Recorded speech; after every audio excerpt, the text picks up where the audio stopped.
I'm a newspaper editor. I'm a radio announcer. I'm a high school football coach. And since I was old enough to stand on the side of a stream next to my dad, I've been an angler. I've fished with bait, lures, and flies. I've fished with spinning gear, fly rods, jigging poles, and tip-ups. I've stood on ice, waded rapids, and been tossed about the deck of a boat.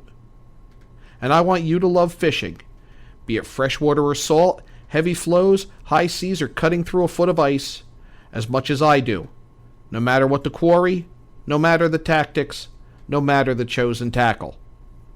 Welcome to Yankee Fisherman. Good afternoon, everybody. Thursday, September 17th. Welcome to another Yankee Fisherman on the HAN Network. John Kovach with you. A streamlined version as we move the show to a half hour. And we're going to take another look back because of what's going on now. The Trout Unlimited National Meeting going on as we speak in Scranton, Pennsylvania. Unfortunately, I wasn't able to make it, but I was able to make it up to the Northeast Regional in Providence during the spring and talked to a number of TU officers there. Just had a really great time, and we're going to play a couple of those interviews today, starting off with Beverly Smith, who is Vice President for Volunteer Operations at Trout Unlimited, and we're going to talk to her about how volunteers are truly the lifeblood of the conservation work, of the advocacy, and of the introduction to angling that Trout Unlimited gives. Beverly Smith. Yankee Fisherman. We're here at the Trout Unlimited Northeast Regional in Providence, Rhode Island. We're with Beverly Smith. She is the Vice President for Volunteer Operations. Beverly, what happens in Trout Unlimited without its volunteers? We don't exist as an organization. It's the base of what we do. It's the core and heart of everything that we do.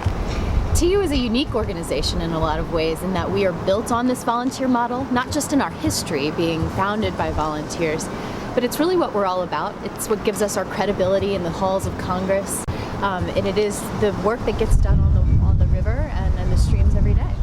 Really everything, the TIC programs, as you said, the conservation efforts, the lobbying, all of that, all volunteer driven. How do you recruit volunteers? How do you encourage fishermen to get involved in the behind the scenes work of conservation, of restoration, of preservation? Well, the brilliant part of it is that I don't. The volunteers do. The volunteers, it's a self-fulfilling sort of thing, if you will. We have these wonderful chapters and councils, about 400 of them across the country. And they're all very diverse to meet the different needs of their own communities, the needs of sort of the culture and the history of each one of these chapters that have evolved over time. Some have been around for almost 55 years, some are just formed this year. And what they do is find the volunteers themselves out on the stream, in the classrooms, and they show up at events. Maybe they just heard about you because a press release or a great video like this. And they come find out what TU is all about. And what we're all about is really boiled down to three things. You can say it pretty simply. It's in our mission.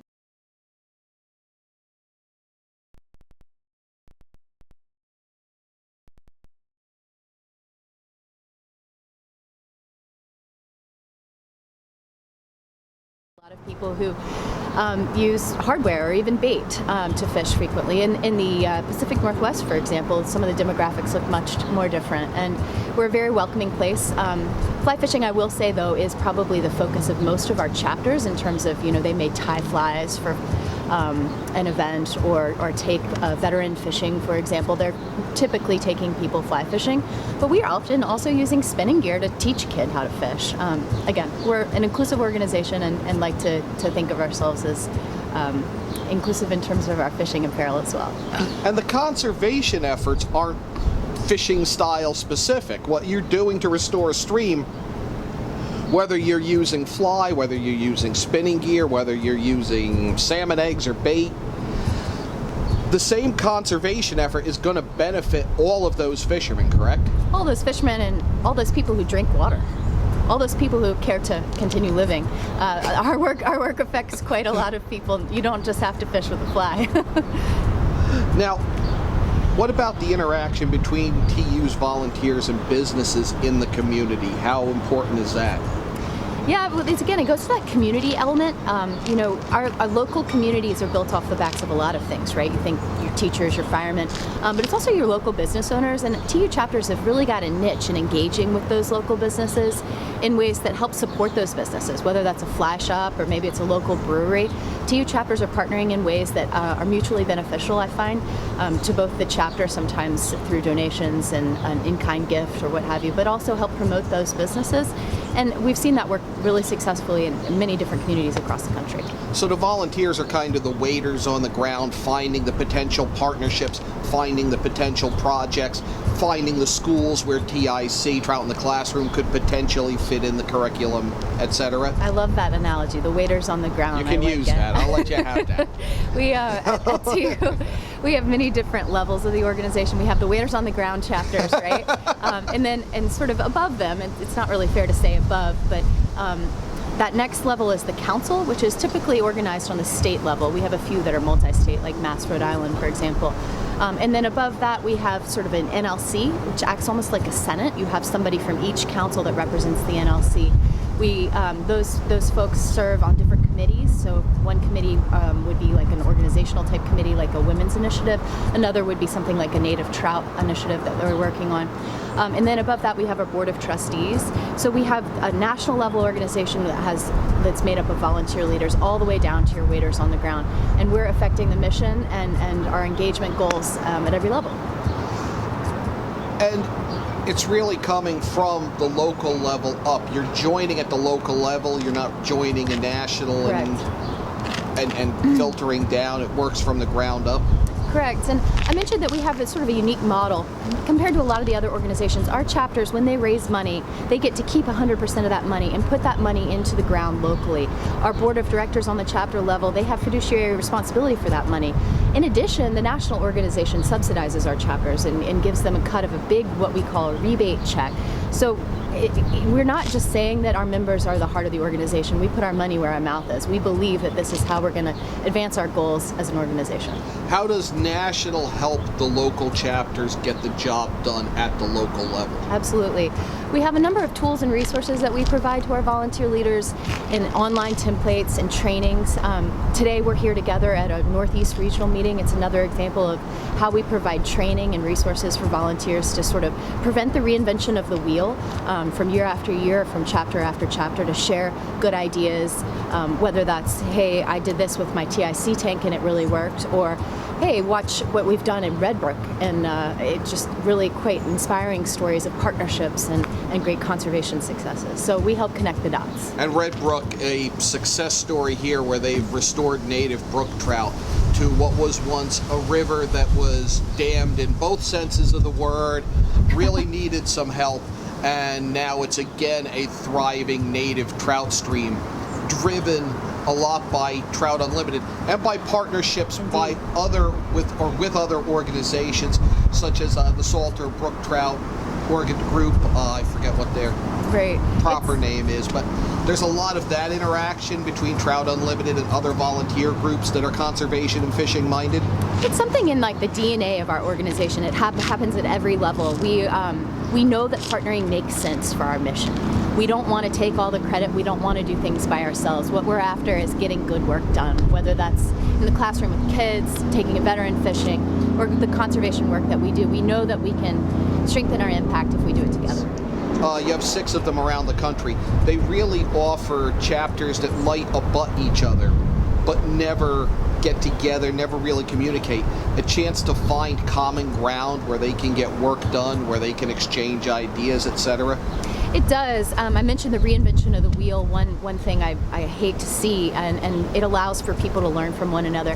What else it does, that's very important, chapters are based in communities largely. Sometimes we have bigger chapters that span a few communities, but what's really important in terms of our conservation goals is that we don't just look at one little piece of one river. We have to look upstream, we have to look downstream, and we have to understand the ecological benefits of the whole system, the whole watershed, or sometimes in some cases a whole species. And so the regional meetings also allow for people to get together and talk about things beyond their geographies to make a bigger impact. I think that's an important element as well. And a lot of the efforts can circumnavigate geographies. What I do on a river that might be more rocky than the sandy one near the shore in Massachusetts, they might work both rivers. Absolutely. Just there's no exchange of ideas without events such as this? I believe so. And, we use digital technologies to our advantage. We have webinar trainings and things of that nature. But there is something to be said about not having any sort of replacement for getting people in the same room together. When you get to know one another over coffee or during the breaks and the informal structures as well, is a lot of the magic that we see happen, a lot of some of the light bulbs that come together and projects that get developed and partnerships that are made. It's a lot of the brilliance in this whole thing. Now, how long have you been with TU? 8 years. How'd you get involved? I was a member before I was on staff, but I can't say for long. I'm very lucky. I grew up as a conservationist in the mold of my parents and even grandparents, and that's in my DNA. Also in my DNA is angling. I've been doing that since before I could probably walk, as I have now done to my daughter. She's fishing already? Yeah, so in a lot of ways it's the perfect marriage of the two things I'm most passionate about, fishing and conservation, and I just feel lucky every day that I get to do this work with such amazing people and this obviously amazing mission. So. Trout your species of choice? It is now. I grew up in Charleston, South Carolina, one of the few places without cold water for trout. That trout, at least. We have speckled sea trout. But I've been living in Jackson, Wyoming for 10 years. I moved there to fish for summer, and I stayed. So it is my species. What's your fly of choice? Ooh, good question. I have been doing this for 8 years, and nobody has asked me that. I've often thought how I would answer it. Now here I am. It would certainly be a dry fly. It may be. Oh, it's such a hard question. I do love fishing some of that big foamy stuff, which is not so graceful in the middle of the summer on the Snake in Jackson. When you see these big native Snake River fine spotted cutthroat trout just come and slam it in the top of the water. That can be really fun. And at the same time, I love the delicate and beautiful size 22 PMD on the South Fork in late August, when you're just sort of matching exactly what's coming off with 6 or even 7X. And I'll strip a streamer at 6 a.m. in the morning and for big brown trout on the green. I love it all. It's just too hard for me to answer. That's fantastic. That's a beautiful answer. I love that answer. Now, we've got the National coming up in a few months, and you'll be back in the Northeast? We will. We will be in Scranton, PA. We're really excited about that. Pennsylvania is the state in our TU nation with our most members, so we're hoping to get a great turnout. These meetings are in a lot of ways like regional meetings. We get a lot of people together. We anticipate that it's going to be much bigger. We're hoping for 250, 300 people, and they're a lot of fun. We also abut against the annual meeting a day for fishing, a coordinated fishing day in the Scranton area on the Lackawanna and other regional rivers. And also a conservation tour, which is going to be really great this year. We're going to do a lot of interesting different tours in the region. Tremendous. I'm really looking forward to that. It's been a great event so far. Beverly Smith, Vice President of Volunteer Operations for Trout Unlimited. Thanks for joining us on Yankee Fisherman. Thanks. While the temperatures are cooling down, the fall bite is heating up. Albies, bonita, blackfish, alligator blues, and stripers are following the large schools of bait that are abundant in the Long Island Sound. If you love the New England coast during autumn, this is the time to be on the water. The latest from Shimano, Quantum, Avet, Hoagie, Phase 2 and more are in stock and ready to go at the dock shop. And don't mind those fall breezes with jackets, hats, gloves, and fleece from Grundens and Stormer. The dock shop will keep you warm and dry. Boater, beach bum, fisherman, or simply love the New England coast, this is a unique place to shop. The dock shop, now in 2 locations, 51 Tokenique Road, Darien, 609 Riverside Avenue, Westport, or on the web, dockshop.com. When you experience a sports injury, you want to get better and fast. Coastal Ortho Express gives you direct access to orthopedic care quickly. Their physicians are fellowship trained in sports medicine at world-class universities and are also team doctors for area football teams. For specialized personal care of sports injuries, go to Coastal Ortho Express. Open Monday through Saturday in the iPark building, 761 Main Avenue in Norwalk, or coastalorthoexpress.com. Coastal Orthopedics, keeping you on the move. Carl Chevrolet is proud to sponsor HAN Network's coverage of the area's best high school sports. No matter the sport, competition in the FCIAC is spirited, so get out and cheer on your favorite team. If you can't make it to the game, be sure to bring HAN Network with you to keep up with the action. Visit Carl Chevrolet in New Canaan or online at carldirect.com. Back to school means back to busy, and Stewart's Market can save you precious time by stocking all of your favorite essentials under one roof. For a healthy start to school, we have all the ingredients. Walter Stewart's, your family-owned fresh local market, 229 Elm Street and at stewartsmarket.com. Have no fear. Hersom Acorn's Fast Frights movie contest is here. Can your film make the cut? Submit your original 3-minute horror movie today. Visit fastfrights.com for more details.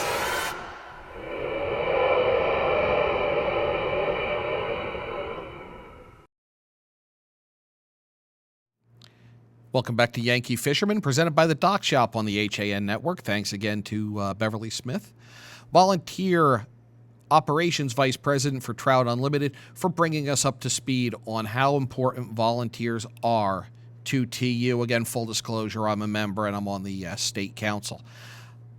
Hey, coming up next, we've got a new offer. Well, it's a existing offering in a new time slot. 2 o'clock today, 2 o'clock.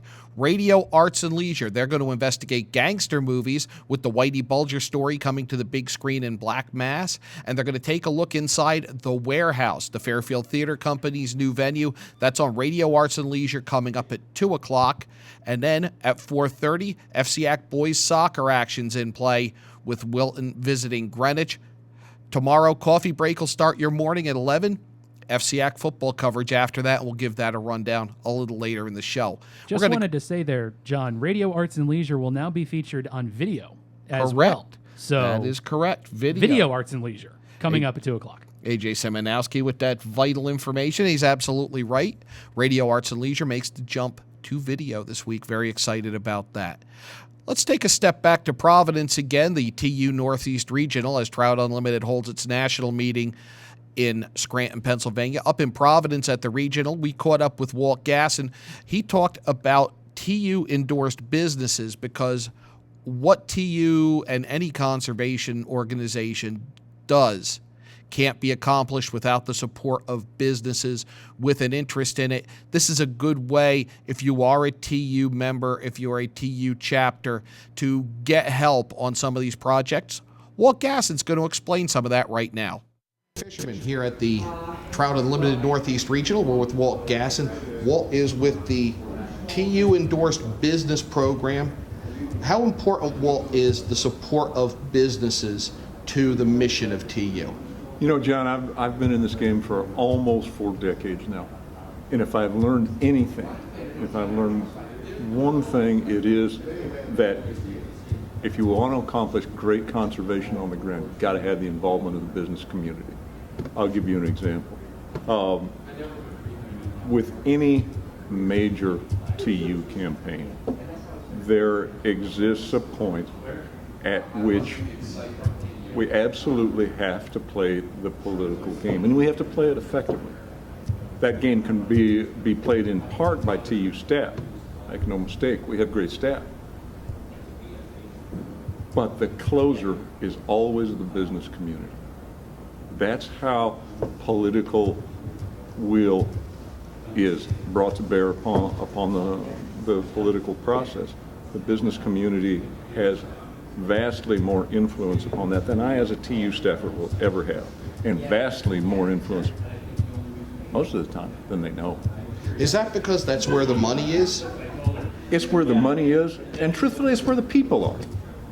One of the great take-homes for me over the course of the last 4 decades has been that doing great conservation is about relationships. It's about people. I mean, it's about doing great things for fish and wildlife. But in the end, it's about appealing to people where they live on their home water. Now, you were in the business community for some time. How has that experience helped in this transition to TU? You know, the business community and TU at their best, their mutual best, are seamless. It's truly what we call one TU. When the chapter is as invested in the success of a local business as that business is in the success of that chapter, then we can do magic. So really, you need it to be a two-way street. You need TU members to support the businesses that support TU, in addition to the businesses supporting TU so the members can get the job done. Precisely so, John. In any relationship, it has to be a two-way street. It has to be a relationship of mutual trust, mutual benefit, and then we talk about doing great things on the ground for fish and wildlife. Now, what are some of the ways a business can help TU accomplish its goals of conservation and preservation? It all happens at the grassroots level, and that's where TU's strength lies, is at the grassroots level. At the grassroots level, a business has things that a TU chapter needs. If nothing else, they have a place for that chapter to meet. They have resources that they could bring to bear to help that chapter, to raise funds, to raise membership, and so on. Likewise, the chapter has things that a business needs. They have a network. Everybody knows somebody who needs to buy flies, who needs to buy tippet, who needs to buy a new rod. Together, those two mutual needs create mutual benefits, and mutual benefits and trust create great conservation on the ground. How does a business become a TU endorsed business? Simple. Two ways in the door. The first way is simply $295 a year. With that TU business membership comes a host of benefits, essentially marketing. We promote the business through Trout Magazine, through tu.org, our website, social media, and a variety of other ways. Likewise, we expect and hope the business will promote TU to their customers, to their network within the business community. The other way, and a lot of people don't know this, is that since there are existing relationships out there between chapters and businesses that have existed for years, a chapter can nominate a local business who contributes $1,000 or more in goods or services for a complimentary TU business membership. And we can provide that complimentary membership as a way of saying thanks. It's really just good manners, kind of one of those all I ever needed to know I learned in kindergarten sort of things. Say thanks. Yeah, it's a way for a local chapter to support its local supporters and thank them. Absolutely. Once again, mutual benefit, mutual trust, magic starts to happen. And what are some of the major projects that businesses are involved in terms of TU? Oh, we have businesses involved in everything that you can imagine. It's exciting to watch. Everything from great in the stream, get your hands dirty type work, restoring streams that have been degraded over the years, to making fly-ins to Washington to talk with elected representatives. You name it, our business members are doing it on the ground, in the halls of government, and everywhere in between. The sky's the limit when it comes to involvement. So it's not just a financial support, you need their lobbying support as well. You need their muscle, you need their influence with elected leaders, appointed leaders, regulatory bodies, etc. Absolutely true. These folks come from a position of respect and responsibility in their communities. That respect, that responsibility translates to credibility. And when they bring that credibility to conservation issues under TU's umbrella, great things happen. How many TU endorsed businesses are there roughly? About 3 years ago we had 80. We have about 300 now, and it's growing traditionally and even to this day. The core constituency is what you would expect it to be: fly shops, outfitters, guide services, and so on. We have a vast variety outside that traditional core constituency. We have everything from investment firms to lawyers to dirt contractors, you name it. We have a diverse membership in that business community. Really, it's open to anyone who wants to support Absolutely open to the cause. anybody who loves fishing, and clean water. Now, you're out here from Wyoming and going all across the country and seeing the different partnerships. Are you seeing the same focuses, or are there different problems being addressed by business and TU in different parts of the country? There's a certain degree of diversity about it, but there's one thing that remains the same, and it's constant, no matter whether we're talking about Connecticut or whether we're talking about Nevada. It is a kind of a can-do attitude. One of the things that attracted me to TU in the very first place was that very upbeat, we can do it spirit. The second is a very pragmatic approach. We don't spend a lot of time drawing lines in the sand and dividing people. We're better at uniting people and bringing a diverse constituency to bear on an important problem. And our business partners are part and parcel of that. They identify with that pragmatic approach. You say you have about 300 now. What would your goal be for, say, a year from now in terms of TU endorsed businesses? I'd like to have 500 within the next 2 years, so I suppose 400 next year. That'd be great. And is there a way, should businesses reach out to their local chapter or reach out to national if they wish to do this? Either way works for me, John. The point is here that we're one TU, whether you're chapter or TU national. We're one TU. And if you reach out to a chapter, you're reaching out to national. If you reach out to national, you're reaching out to a chapter. I don't say that from a lack of experience or an abundance of naivete. I just believe that's the way it works and the way it should work. Now, how did you get involved in TU in the first place?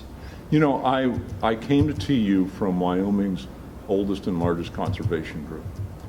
And in Wyoming, conservation groups, like anywhere, conservation groups have to work together.